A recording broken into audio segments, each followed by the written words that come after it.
Welcome to the DevLaunch podcast, where we bring you inspiring stories of the tech industry's rising stars. In a land that existed before AI, blockchain reigned supreme as the tech buzzword on everyone's lips. Our guest today, Jeff Neasmith, shares his perspective on how blockchain technology and the Web3 space will grow increasingly relevant as AI technology causes us to question reality as we know it. Let's take a listen.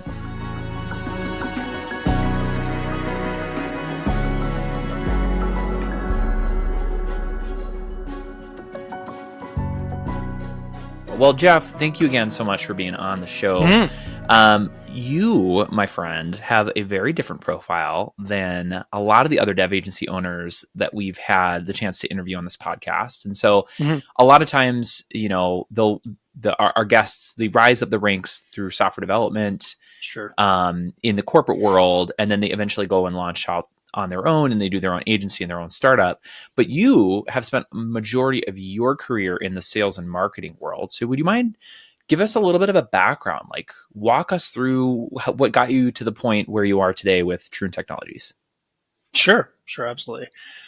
Yeah, I mean, sort of thinking through my past, you know, it was scary to say, but I've almost have 30 years in the software world. Even though I didn't code itself, I have been selling software for almost 30 years, since 1995.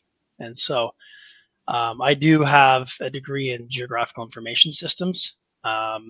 So that got me into really selling software right out of college in my second degree. I was hired by a company called Northwood Geoscience to sell their GIS software.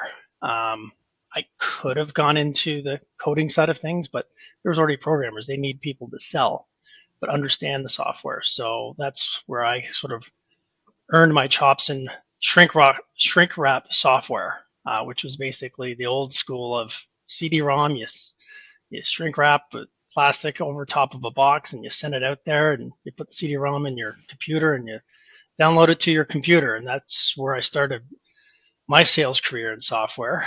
And then about 3 years later, I jumped ship to another company called BuyStream, which was a kind of a web trends for e-commerce websites. It's like 1998. So if you put that on the map of things, you know, the internet was just starting to get going.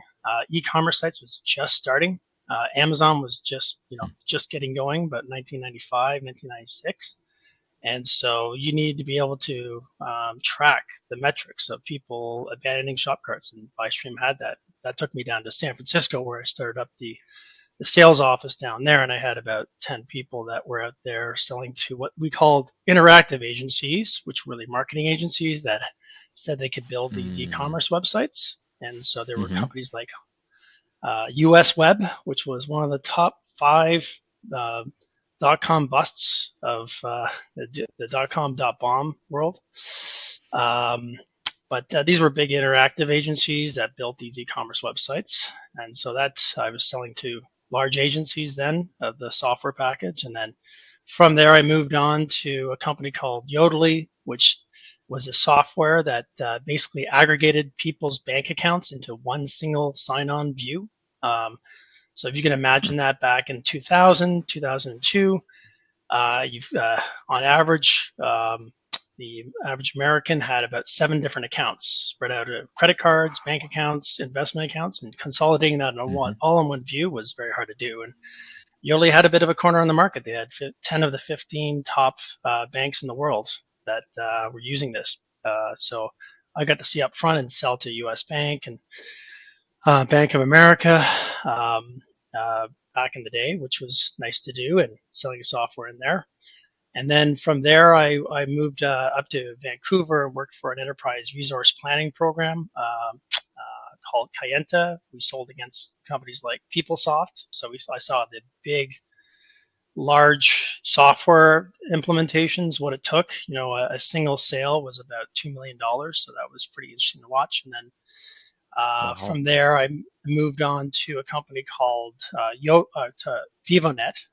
And VivoNet, back in 2004, launched the first web-based POS solution for restaurants.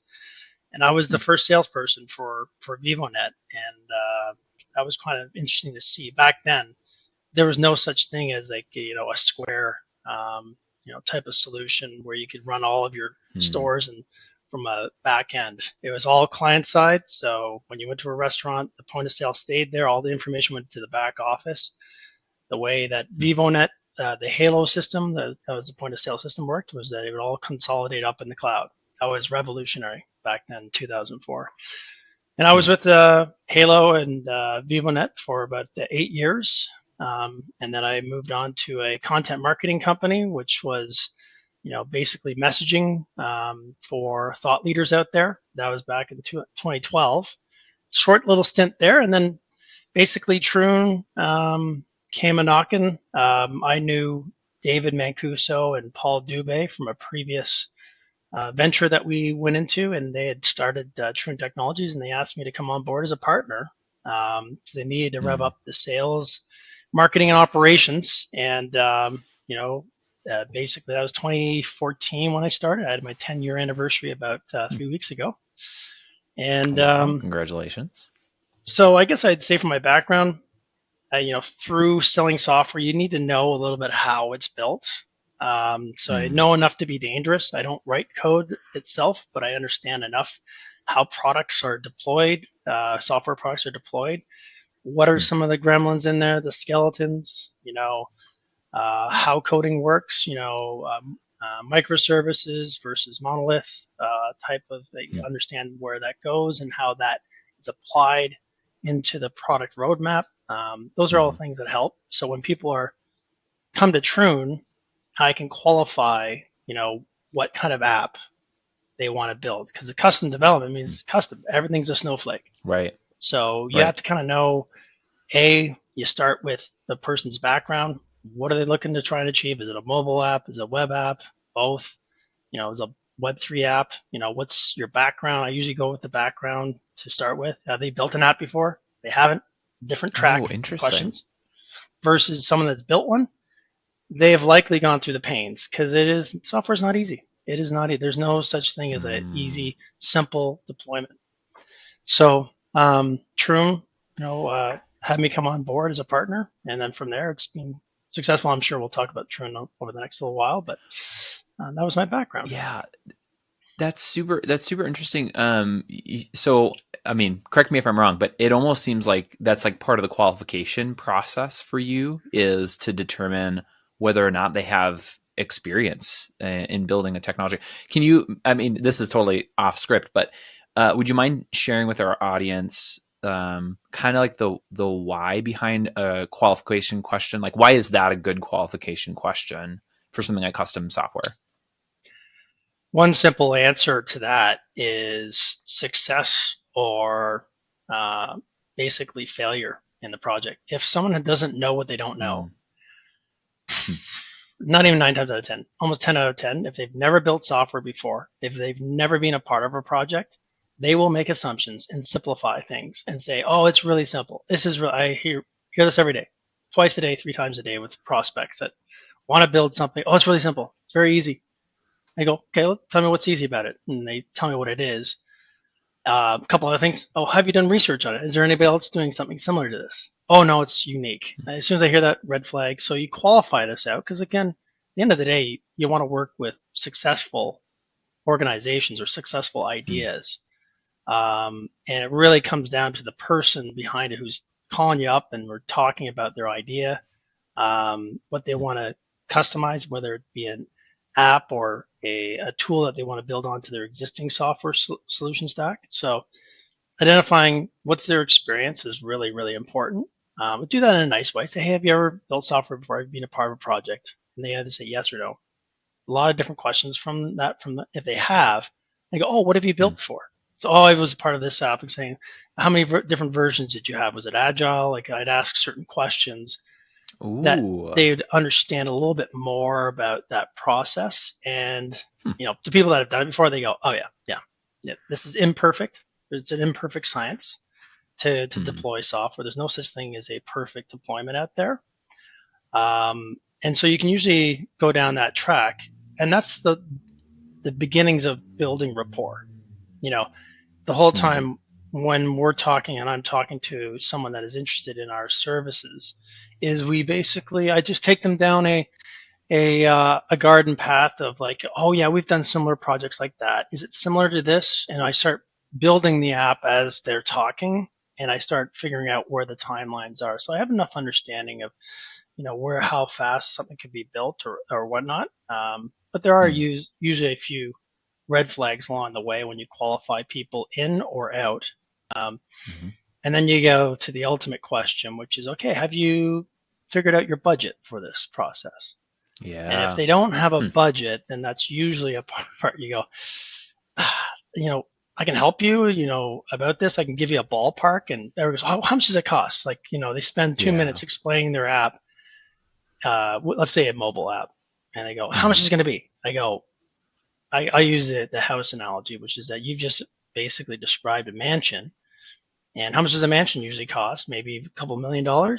So a couple $1 million or $200,000 or $20,000, depending on if you want to have an MVP going out there. When I'm using Hmm. certain language, but I do bring up the lean startup all the time with people where Oh, that's good. if they haven't explored that and they've never built it out, I usually go, hey, read this book, Lean Startup. It's a great way for you to start, build your business canvas, figure out how you're going to sell this product. If it is a selling product, some of it's for efficiency Mm-hmm. of internal processes. They want to automate manual processes that they have internally, so they don't necessarily want to sell it. So that was a bit of a longer, explanation. No, I mean, like, that's literally the type of rabbit hole that like I love going down, because the other question that goes through my mind, well, I'd love to hear if you agree with this statement or not. Mm-hmm. But I imagine that there's a paradoxical relationship with the people who have had experience in the past, right? Mm-hmm. Where in theory, you would think if somebody has experience building custom software in the past, they would be the people who'd be like, oh, this should be cheaper or this should be less expensive because I know what I know now.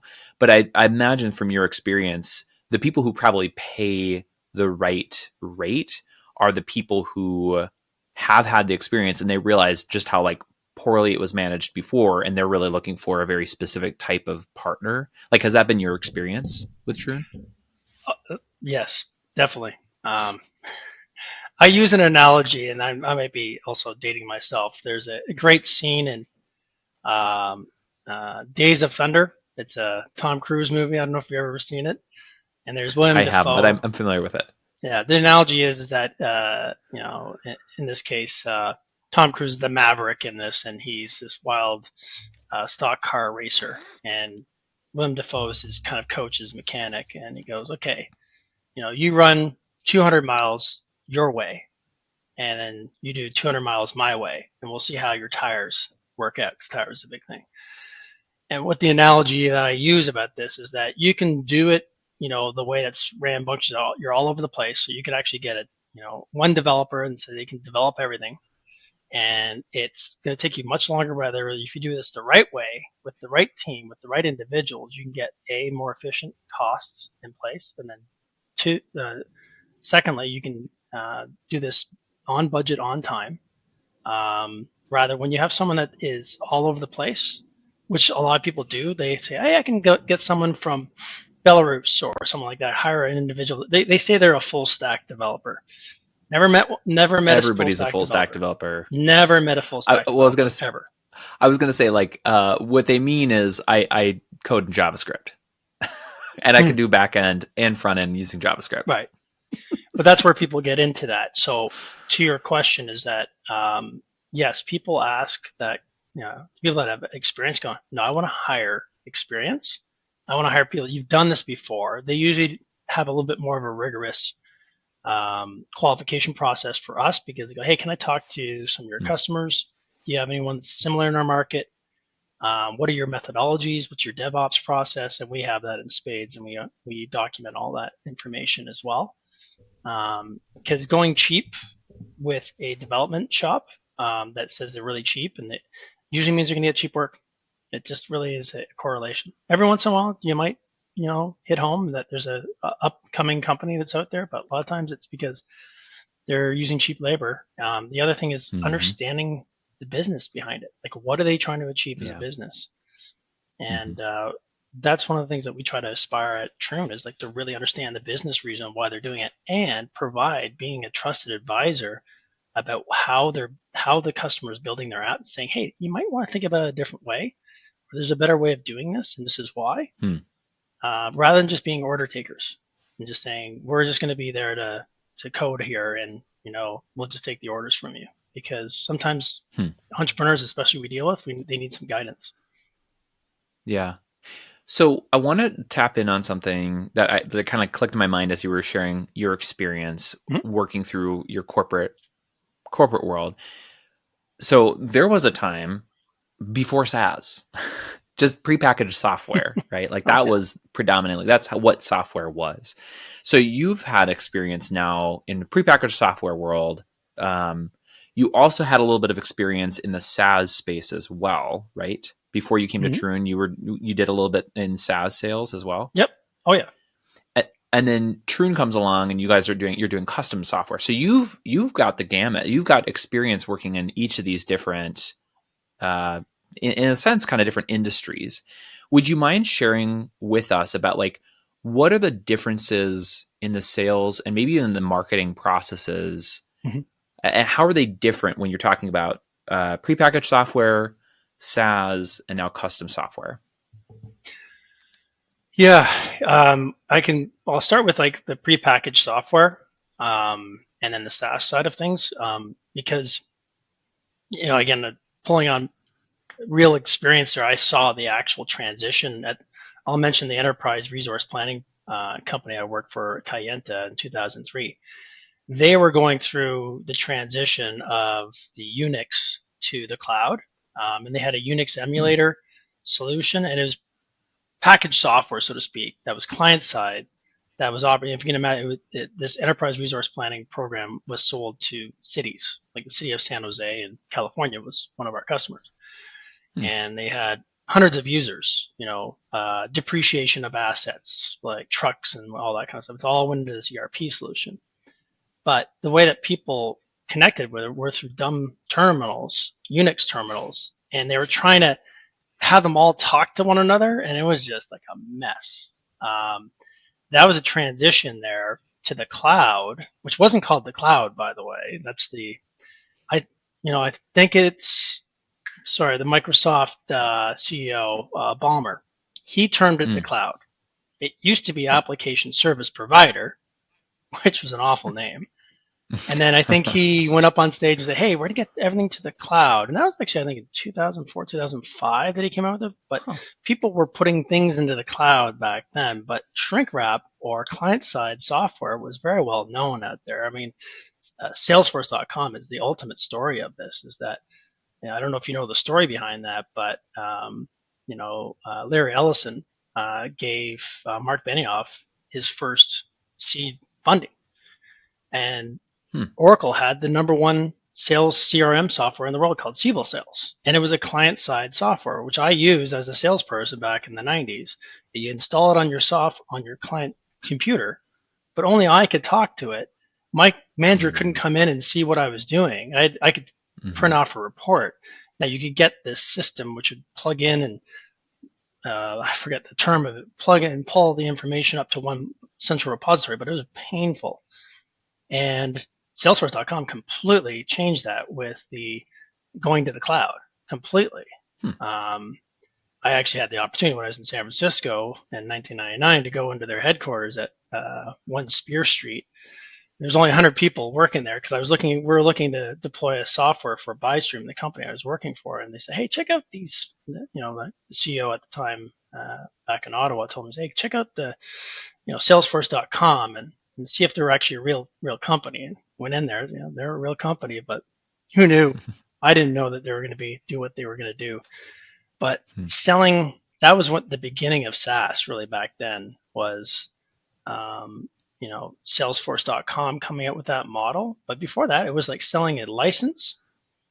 There's a license, let's call it $1,000 for that Siebel Sales. And then there was a 30% upgrade cost that you had to pay in as well on a annual basis, where you get all the upgrades added to it.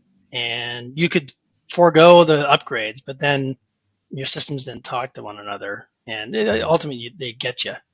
And the cloud really, having everything go to the cloud and creating software as a service eliminated all that. It's an incredible model, which is actually kind of interesting. It's almost starting to change again. SaaS was maybe a period in time where we're selling that way. Might be changing things again. So that's the software sales. I've sold, creating client side or package software models, and then also selling software as a service, like the VivaNet company I worked for. The Halo point of sale software was hardware. You actually sold the point of sale software, the actual hardware, sorry. Oh. And there was also a license for how many terminals that you had at there. So if you had a bar that had 5 terminals, you'd have a per terminal fee that we'd price it out there. But I can tell you, that's another thing you learn is that when you come out of the gates, pricing is not, there's no perfect science. You got to try out a few things. So there was a software as a service model, but then there was also selling hardware along with that. And interesting. Yeah, and then there was a lot of different sauce. I'm going to double click on what you had just said, where you said, especially in the software sales side of things, that pricing is more of an art than it is a science. Like you kind of have to play with it a little bit. Would you say that has been your experience with selling hardware, selling prepackaged software, SaaS, and custom software? Or do you find that it's very different between those industries? Yeah, I didn't get a chance to talk about the custom software side of things, because that's really the difficult one to price out, because it's really time and materials. It's human power. Like how many developers are you going to have on the job? And then you price it out from there. But software as a service, since there's so much out there, it is part art, part science at the beginning when you're launching your product. It becomes science as well, because if you got a lot of competition, you can kind of figure out where your costs are, like where you're going to price things at.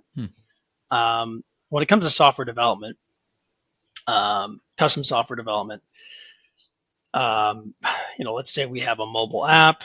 A recent example of, we have a healthcare company that does sensor technology, and we have a team that's denoted to that. And there's, a product manager, project manager, two front-end developers, a back-end developer, and an IoT developer as well. So it was like 6 different people that are associated. I think that was 6 there. And each one has a different cost structure because they have different talents. But we come off with usually a blended rate. Like we just say, hey, there's a blended rate.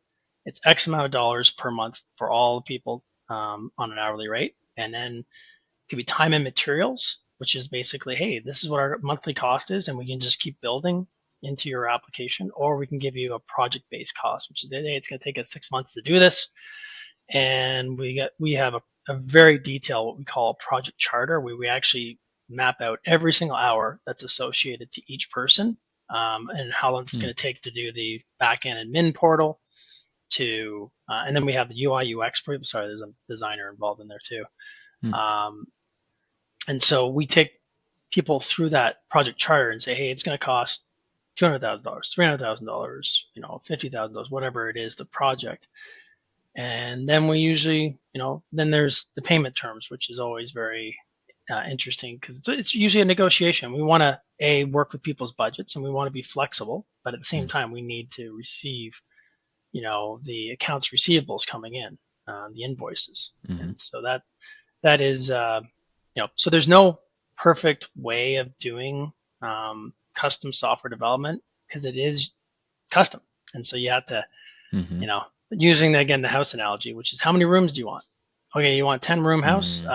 Okay, how many kitchens? I can price it out. Now there are actually some pretty good app estimators out there that we're in the process of building one as well. So we can just go to the website and price out their app, and it's fairly accurate in how it is. I think people get sticker shock when they do it and they go, oh, I didn't know it was going to Yeah, be that right. much. Because again, Right. going back to people simplify stuff. So Yeah, that's right. So, I mean, as you guys, you said you just celebrated your 10th anniversary working with Troon. You've had 10 years of experience, pricing and working with custom software. Um, can you talk us through the journey that you took? And I apologize, I'm completely off the notes at this point because I'm just like that's all right. fascinated with your Sure. experience. I enjoy these conversations, Tony. So That's good. So you want to talk us through the journey of well, let me frame it up this way. It's a common conversation that I have with a lot of my prospects and clients and even guests on the show, which is, figuring out the balance between, do we just go a straight time and materials and we're just billing by the hour, or do we try to kind of fix the bid, so we have like a clearly defined project and we're saying this is the exact dollar amount, and you might have, scope changes, but scope changes will come with a new SOW and that kind of stuff. Like, can you talk us through the evolution of Troon's approach in pricing? Yeah, has it always been just time and materials, or have you guys kind of toyed around with a couple of different models for pricing? yeah, we've toyed around with a lot because you're always, yeah, again, it's an elusive term, but product market fit is something you're always looking at. But there's always new entrants in there, new development teams out of Ukraine, or now you got AI assistants and whatnot that are reducing the structure. But there's three different ways that we kind of look at it. There's the time and materials is usually where a lot of people land, where it's the per hour cost. However, we started with pricing out the whole project, and boy, do you get that wrong sometimes. Going back to the comment about how much does the person that you're doing business with that has the idea, do they know how to build an app? Because they usually throw in a piece of functionality. Oh yeah, we need to fit this functionality in there. So that wasn't in there. Like, oh, you said you needed a calendar. Do you know how complicated calendars are? It's a lot of work. And it's like, and they throw this in. Oh, that's easy. Again, that easy term. So no. Actually, calendaring is one of the most sophisticated things you can do in software because you can do this across multiple people, calendars. They're going to sync. Anyway, that happens quite a bit. So you get bitten from time to time when you quote on things, and that's where really good project management and product management come in place. So two different things is because you can start doing work for people and they just throw in like an extra feature. For customers, they throw in an extra feature and you start doing the work and just do it. And I'd actually do this with a lot of teams. Say, hey, did you tell them how much this, like, I'm all right if you're doing this to get some goodwill and rapport if it's an easy build. But if it's like a week's worth of work and like, how much would you price that out to be? Oh, $10,000. That's a lot of money for us to give up on that. And that's going to push the timelines back. So managing the client relationship and saying, okay, you just added this feature here. That wasn't in the original discussion here. Oh, I know, but I really need it in there. Saying, okay, well, let's scope this out, and we'll have that as a additional addendum to the contract. And saying, oh, but like I only have so much budget. This is a constant conversation here. So, well, let's just price it out and see how it is. And then we use this factor of like, again, have they built software before? Because they go like, there's must-haves, and then there's need to have, and then there's just wants. Like this. So we might scope something out, which does take some time, and then we say like, hey, it's going to be $10,000 worth of work.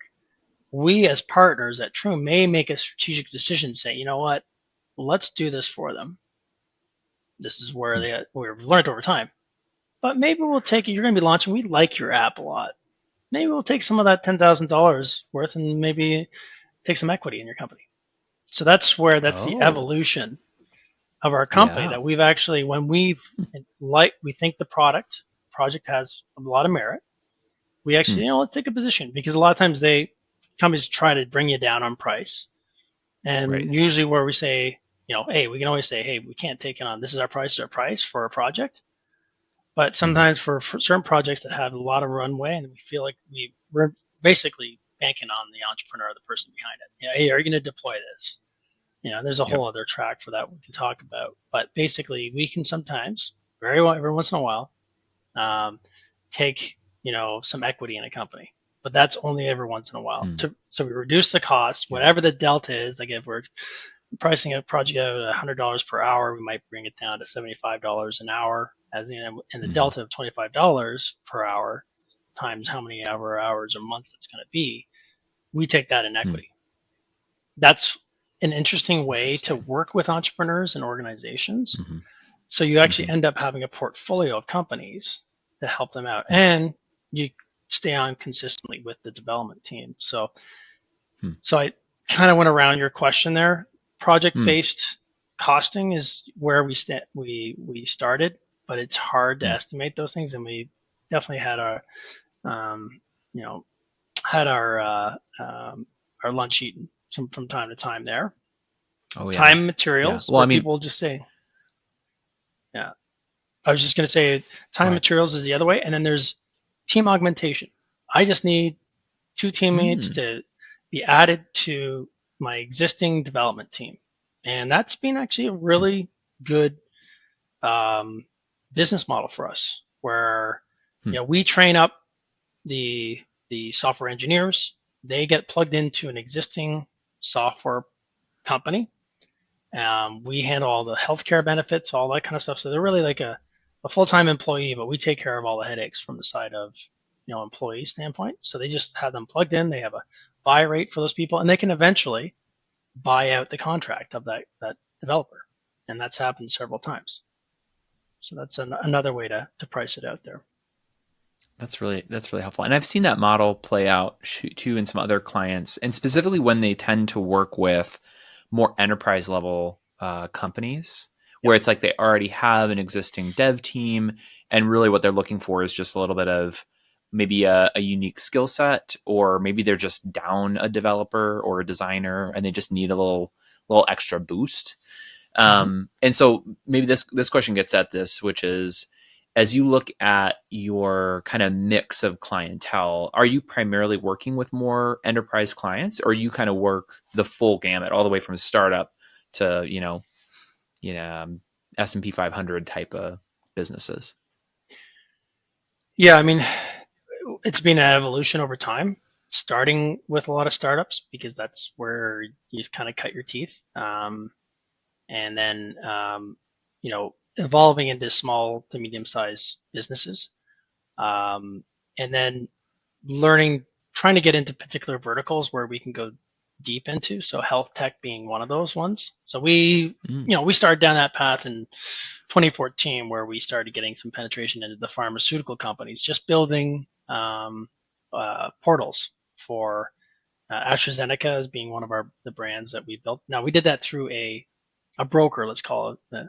He's a healthcare specialist from the pharmaceutical industry selling his consulting services, and he needed a tech, team to build this out for him. So, but learning and going into that industry, you find out all about the intricacies of pharma and health tech, and all the things about data privacy and security. And so we got into the health tech vertical, selling in there, going into that vertical, and then Web3 being the other vertical, since we started building on the blockchain for applications back in 2018. I'm sorry, I forgot your question there. I was trying to remember what it was. No, it's all good. It's all good. You did answer that, but I think one other thing that I'm like drawing again, as I think back on your experience working in these different industries, especially in the sales and marketing side, a lot of our audience, I would say majority of them are more just like they've grown up in doing the coding, actually being the software developers. Not a lot of them have exposure and experience in the sales, marketing, and business development side of things. And so I think I'd love to hear more also about, what comparison contrast to the qualification process of when you're qualifying a lead for custom software, Mhm. like, is it basically you're qualifying them and that qualification looks exactly the same as when you were selling SaaS? Or are there things that are very different in that approach? Yeah. Pretty different. Pretty different. Okay. Because I'll use a term like basically SaaS is like a widget. I could sell the same thing Mm. over and over in almost the same way. Features, benefits. Hmm. Um, you know, you work with again, being a salesperson, I've done a lot of sales courses, so you figure out how what I call the pain chain. Start at the CEO down there, finding out how communication works there, and you try to fit your solution in there. How much does it cost if you don't go with this solution, Mr. or Mrs. Mm. Customer, that kind of stuff. Hmm. Those kind of questions where you define that, and then again, you're building rapport along the way. But usually it's the same features and functionality. You know that over and over again, where you know where to go in conversations, where most people have the Mm. pain points. Mm. Rather with custom development, it's a snowflake. It's unique. Everyone's unique. So I got to start Mm. with the story behind it. Um, Again, just being with many software companies and also us launching 5 other companies from Troon. Like we've Mm. deployed other companies, created LLCs, and sold like a telepharmacist solution in 2016 Mm. to skilled nursing facilities. That pharmacists would come through an actual iPad and basically provide medication consulting to elderly patients. Oh, wow. And we built a SaaS model for that as an example. But knowing what it takes to launch a product, like I think the failure rate of people actually getting to market is pretty high. It's like 92 or Yeah. 93% of all projects just fail. And don't quote me on that one, but I'm pretty sure But it's it's in the high. 90s. And so when we Yeah. launched the software product, I say this to the team because I've never launched software. Hey, we launched. We got out the market. We have actually paying customers. You know how hard that is? It's hard to do. People, I know the Facebooks of the world, the Googles, make it look so easy. It's not. It's very hard to get to market and Mm. finish off that. So from that, I always have to evaluate the people that are coming with the idea. Someone wants to build that app. Someone Interesting. builds that app. I need to understand if they're going to be successful. Have you done this before? Why that's so Yeah. important is because I can already tell you how many problems our team, I'm not doing the work. My team's doing the work. I can tell how many Hmm. problems they're going to have. I can give you like so many examples of like, Oh, and I yeah. even almost tell the customer saying like, the cost is what it is. We actually have a buffer on that project charter to say a factor, and we say how hard it's going to be, and we give like a 1.5, 1.6 factor on there, or 1.1, because we have to have a buffer in there because call it the hassle tax or whatnot, but there's always a buffer in there. And for the people that are more difficult, I don't mind people that are being finicky or picky if they're Particular. perfectionists about certain things, but if Hmm. they're just unreasonable because they don't know what they don't know, Hmm. and they say, well, it should be cheaper, it should be take less time. Say, but these things take time. Like, and we gave you this, and you Mm. added all these things. You didn't get the here's the other one. Didn't get the information from you, Mr. or Mrs. Customer. You waited 2 weeks for that.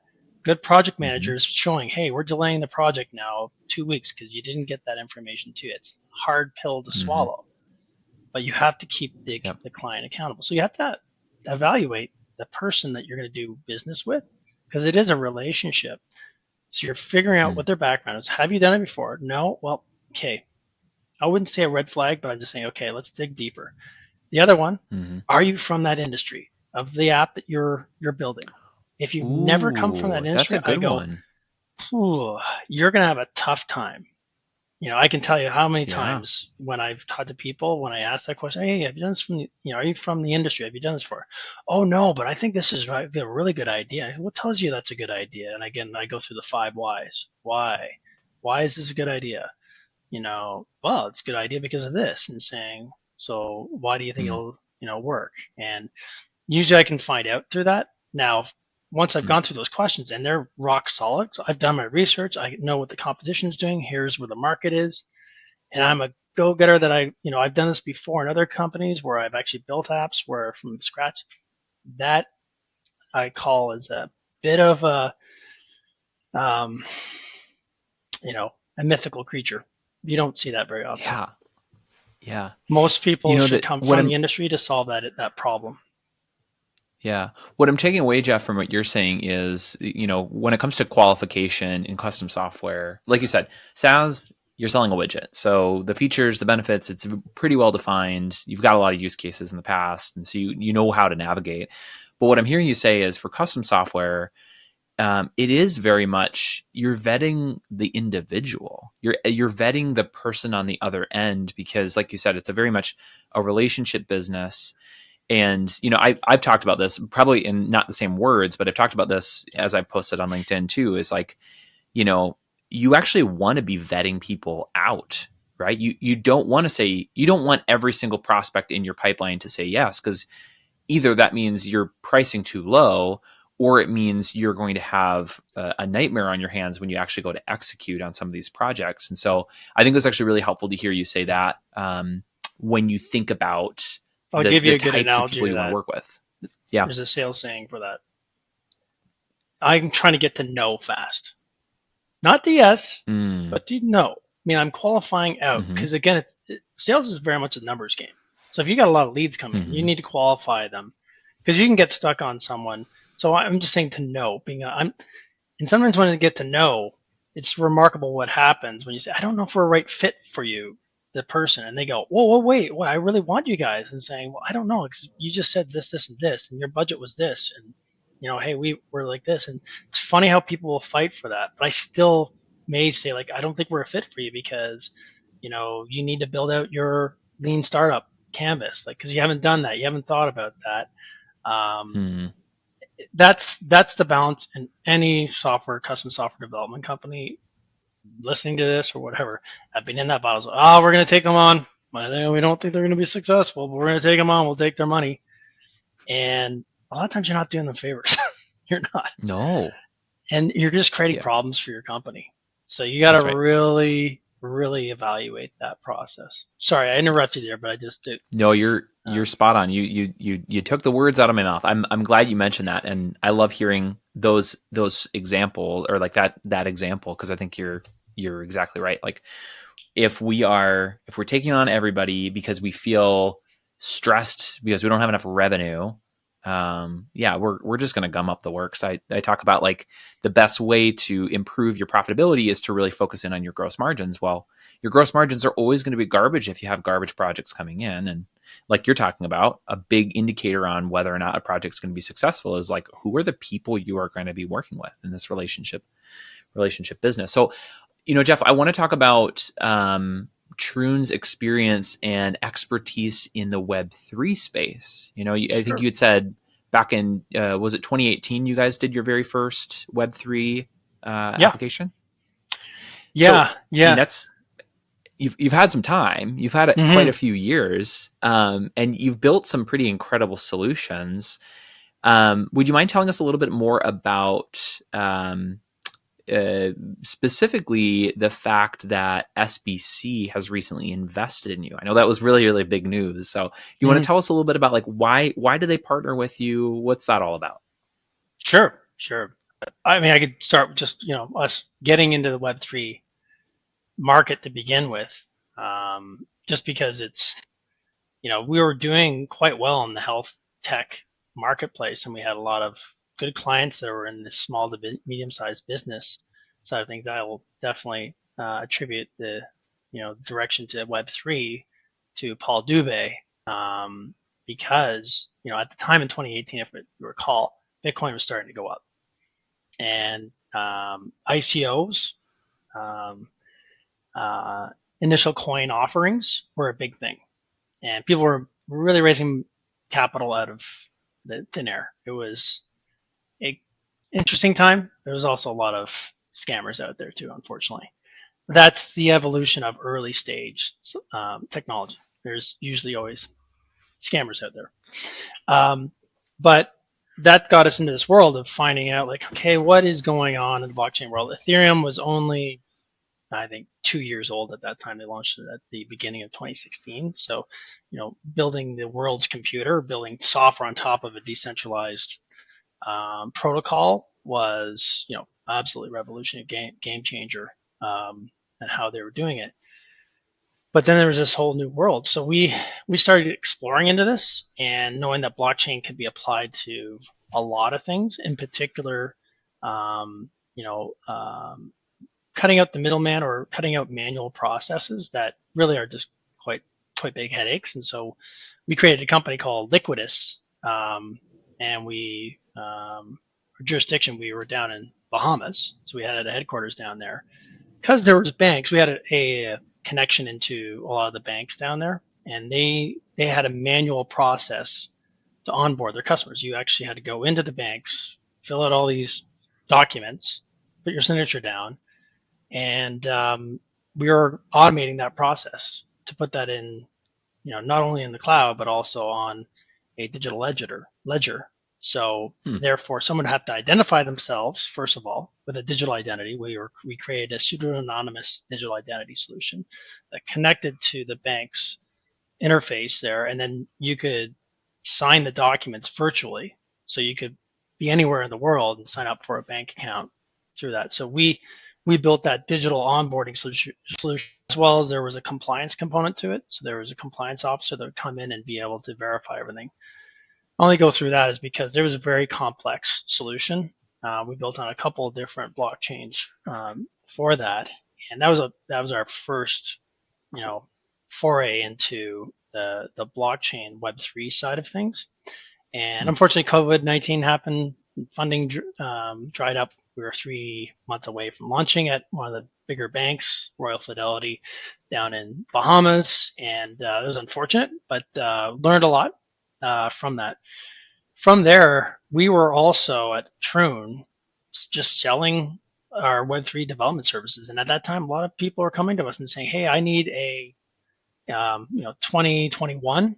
People were wanting a lot of private NFT storefronts built, and OpenSea was just a thing coming on there where you could actually buy and sell your NFT collections. However, no one had a way of actually, selling this privately unless you had a custom application of selling your own storefront off of your own brand, and that's what we built. And we built many of custom storefronts to sell their NFTs from.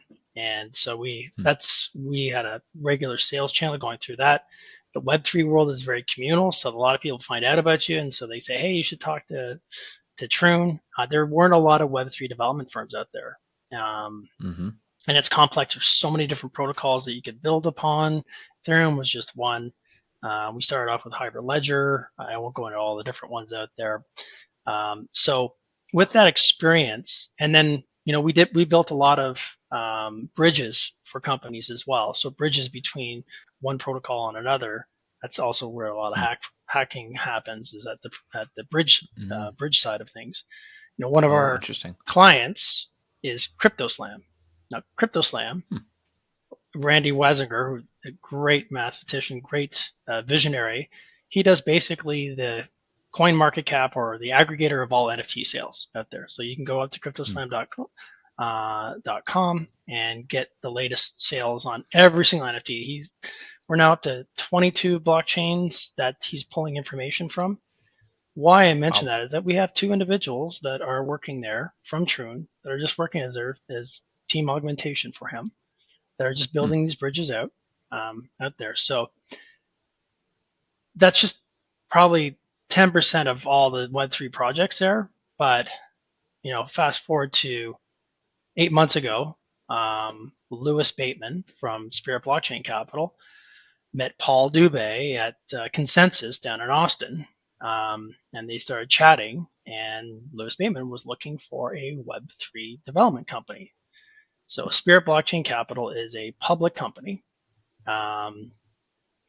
under the stock is sold under the Vancouver Stock Exchange, and so it is regulated by the OSC itself up in Canada, but it's a very well-known regulated entity. So, but Spirit Blockchain is a investment company, so they invest in distressed Web3 properties. So distressed being that Web3's gone through its downtime, but there's some really good assets out there. So what he's done investments into them, and he's got a board position. I say him, Louis, because he's on the board of all these like 4 different investments in there.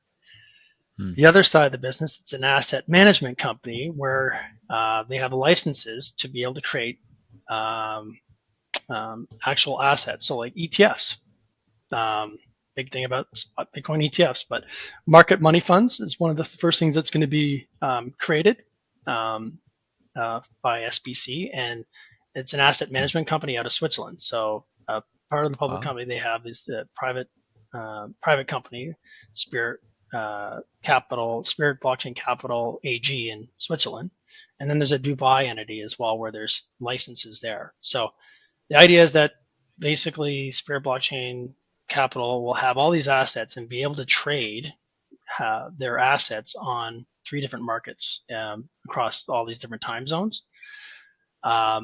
And then lastly, the part is why they're looking for Troon is because they need a Web3 company to come in and build these solutions, help build solutions for these portfolio companies. So 10% of Troon is being acquired in a slow acquisition over 3 years. We may be acquired faster over the next year or so like that, but right now it's only 10%. It's a share swap. So basically we have that, but we're really a part of Spirit Blockchain Capital. And it's been wonderful. Like the flexibility I have as a salesperson where it's like there's a company out of New York called Lantern Finance. They do ETH staking. And they've got 15 payment license across 15 different states. And they go, God, we can't get enough licenses. He goes, they need Troon to do work because they want to go from a custody provider called BitGo to Fireblocks. And we have the ability to do that for them. They have a development team, but they're focused on the core product. They need to hire a company to come in there and do the migration for them. So that's what we're going to come in there.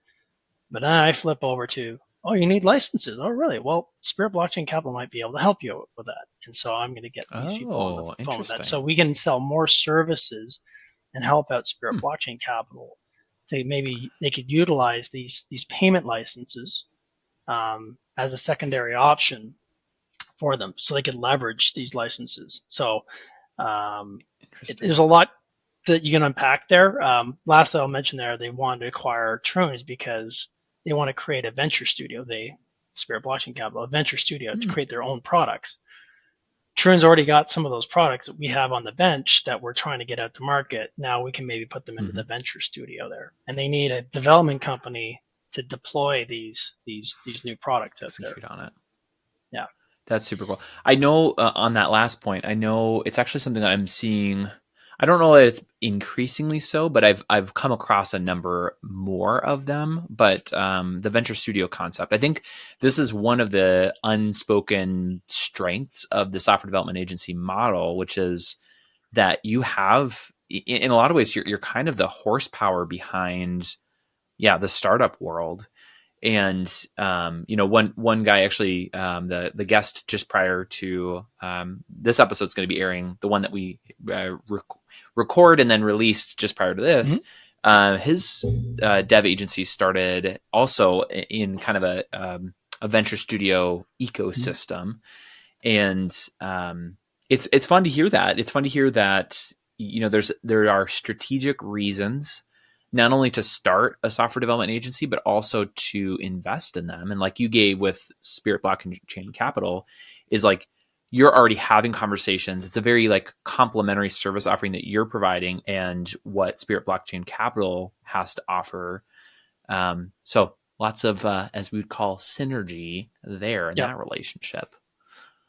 It's kind of the missing piece that, again, we've run the gambit. Like, at Troon, we have gone out and tried to raise capital for our products. We've been successful in sometimes, but sometimes it's a hard way to do things. And so you talk with a lot of venture capital or angel investors. The missing piece in a lot of these, like even these big funds, they don't have a technical expertise of like what they're investing in. They might hire a third party to do this, and they hire them to do that, and they give them their best interest there. Again, I give Louis Bateman a lot of credit. Like he's going, no, we need to own the software development process, the Web3 development process. That's where you kind of own the mechanics. the mechanics that can build anything. And so it's really helpful to do that. I mean, I'll just give you the overall big vision is that what SBC is trying to do is build the rails to tokenization of real world assets. Could be bonds, the money market funds as well, real estate, you name it. All these things are being tokenized right now. And every single bank and financial organization is getting in this. JP Morgan already has something in place where they did something with BlackRock where they sent a $100 million fund bond issuance to Barclays off of their the JP Morgan, forget the name of it, but it's a blockchain, it's a private blockchain. Wow. Why is this such a big deal? Is because it fulfilled in seconds.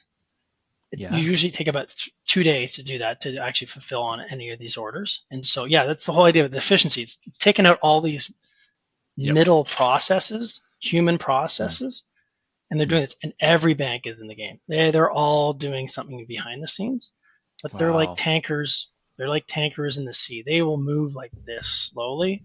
We're like a speedboat. We're like a speedboat. We can go really fast. So we can build all this infrastructure and saying, hey, by the way, 2 years' time, we have all the infrastructure in here. Bank, why don't you come and buy this process? Because that's, it's worth a lot, and they're all getting into this.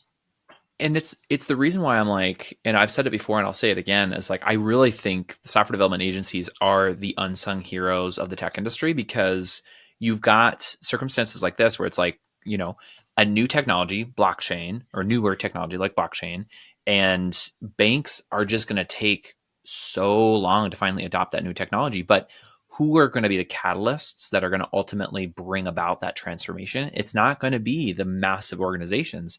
And I'd argue in this current funding ecosystem, it's not even going to be the startups.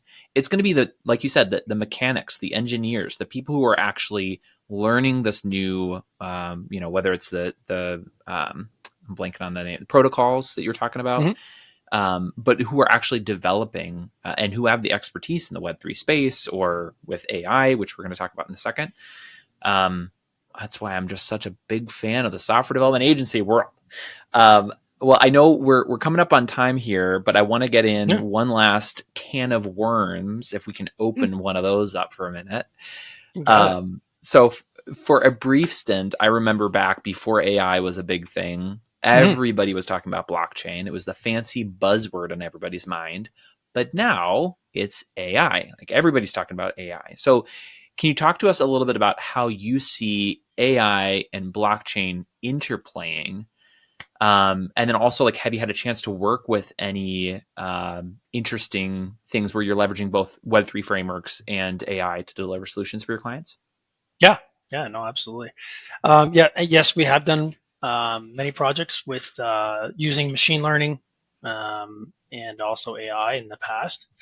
What I would say, like, what I try to follow a lot of times is like where the tea leaves are, so to speak, where they're pointing towards, if that's mixing metaphors right now. But basically, if you really want to look at this, is that Bitcoin, but blockchain itself has gone through its ups and then its downs and ups like that. And you keep on hearing these things coming. And this is just a natural progression of any new technology. People definitely get ahead of themselves. Oh, NFTs are great. They're worth, JPEG's worth $500,000. That stuff will go away. The technology behind it, the NFT technology, is revolutionary. You just won't know what it is because you don't know. You're going to be using something in the future, and it's going to just do something and go, hey, that's really cool. I can do that. That's going to be NFT technology behind there. What I mean by that is, it's just that, like, NFTs are extremely flexible. It's not a JPEG. It can be any stored asset. It could be a real estate asset because it's a unique asset that you need to show provenance of who owns it. Where's the deed right now? Tony probably own your house. Where's your deed right now? Mm-hmm. Somewhere. I have no idea. Somewhere. Right? It should reside actually in your digital wallet, where you can bring it up and say, here it is, but you'd have to identify yourself first with the digital identity. Now, that's the future, where you're going to be able to have all your documentation, medical records, Medical records are an NFT, right? Because they're unique. You should own your medical records for one thing. Now, eventually, the healthcare market will get on that. We're not playing in that space. It's going to take too long for the medical community to get their heads wrapped around this. By that time, we'll be moving on to a lot of other things. But blockchain is coming back in a fairly big way. As I mentioned, there's the spot Bitcoin ETF that likely will be approved tomorrow, but we don't know. TBD. That will float a lot of boats there. Now, AI was the big thing that came through last year. Fastest growth of any, 100 million users, incredible. Use it every day. Efficiency tool. People should embrace it because it's not going to be squashed. It can't be squashed. And so, I think it's incredible. There's a great marriage between crypto, blockchain, and AI. Now, I'll give you two examples of that. One is that, you may or may not have heard of autonomous agents, but they're being built by companies or individuals. I could build an autonomous agent today to basically, I got to go to Panama early next week, and I could have built my own autonomous agent to say, go find me the best flights with the hotels at this location, and also find me a dinner under $20. And right now it will find it for me. You can write that and it will go do that for you. It sounds like Expedia, but this is actually built around your preferences. Right. You can upload all your rewards into that, so you can basically get your rewards and then you can go find that. Now, there's going to be an autonomous agent on the other side of that who's going to fulfill that. So there's going to be two AIs talking to one another to fulfill that. Guess what currency they're going to use to pay for that package? It's not going to be fiat currency. Not US dollars. It's going to be US crypto. dollars. It's going to be crypto because I'm going to have a certain amount of crypto. So this is not my idea. This is Yatsui and other people. Yatsui is the CEO and founder of Animoca Brands. Animoca is one of the biggest investors in Web3. They've invested in so many different projects out there. He was around 1990, installing SAP back in the day. This guy is super smart. But that's one of the uses of crypto. The other one is, and you're going to see it real time, is we're going to have a hard time figuring out, is that really Joe Biden up there on stage? Is that really Trump? Deepfakes. How are you going to validate what you're seeing is truly what you're seeing there? Don't you need to figure out the provenance behind that? And so when someone's making a video, they should actually be putting that on the blockchain or a picture and saying, hey, this is where it came from. Okay. And if someone splices that up or an AI generates that, you can actually go to the blockchain and say, hey, there's no record of this. So, this is likely a deep fake. So I'm simplifying that, but that is going to be one of the areas where the blockchain can really help out AI. But that's actually a really good point. And we won't think about, to your point, like when NFTs first come out or when the blockchain is first introduced, there's the people who are just excited because it's a new technology. But reality is like we haven't like fully understood the implications of like how this technology can be used. You make a really great point and example, which is when AI can create essentially a fake you or a fake whoever, blockchain can be a grounding technology, a technology that can improve and bolster trust, which I hadn't even thought about until you just said that. So it's really interesting. That's it. That is probably one of the cornerstones of the blockchain is provenance and the origin. I won't go into a lot of the different ways that you can get. You have to connect also a digital identity to that because you want to also know who the person that created that, right? And so that can be faked on that side of things. But there are ways to do that. And one of the hardest things that is going to be cracked likely in the next 5 years is a digital identity that is on the blockchain that you own, not the government. We do not want the government to necessarily do that stuff because they're going to get it wrong and they're going to use it for other purposes. I hate to say it, but that's known to do that. So therefore, a digital identity. This is what WorldCoin tried to do. Sam Altman, who was the founder and CEO of OpenAI, but he also had founded Mm-hmm. WorldCoin, which is a digital identity solution. Maybe it might be that one, but that is many different things. And then there's AI just working with generating things for blockchain. So, for example, we work with a company called Club Create, and it's a place where you can go to if you have a club or you're a band, a music band, for example. You can create your own merch from this, and it's got a customization on there, so you can say, I'm a fan of this band. I can go up and customize my own merch itself. And there's a way of you putting this together and you create something that is custom. And then that drop ships that actual custom merch to my front door. And so we're going to be implementing the Web3 component to it. So there'll be a physical component, Phygital. So it'll be a physical component, and then there's going to be a virtual component. So you're going to actually have a NFT that's established of that, let's say it's hoodie or something like that, that you could eventually wear in your Fortnite game, where eventually that is going to go. The video games are all going to get on board, where you're going to be able to, I don't know if, again, Tony, you have kids, but you watch kids in Fortnite. One of the things for birthday parties is Fortnite bucks. And they love using the money to go purchase things in the game, but you can't take those things out of the game and take them into Halo as an example. That's where a lot of it is going. But you need to show provenance. You need to show that you own it. You have to do all these different things. That sword might be worth a lot because it might be owned by a famous person that you want to buy it from. Again, there's a whole world in there. I don't talk a lot about the metaverse and video games because I like the more real world uses of it, but that's just one example. Oh, I love that. Oh my goodness. Well, one thing we knew, Jeff, coming into this interview was that we were for sure going to have a follow-up interview with one of your partners, and then hopefully we can have the both of you on to talk a little bit more Web3, blockchain, kind of the future of this industry, because I know you've got a lot more thoughts that you didn't even get a chance to share today.